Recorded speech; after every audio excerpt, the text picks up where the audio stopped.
so sorry, but you have just unbeatable boobs.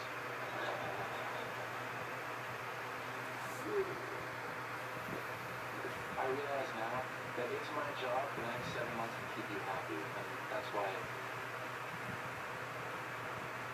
no longer withholding sex. My hero. But I want to make sure that you feel comfortable with what you're saying too. I do, and you know what? The fact that she's so calm and laid back, maybe that's not a bad thing. Maybe that's exactly what we're going to want in that little agreement.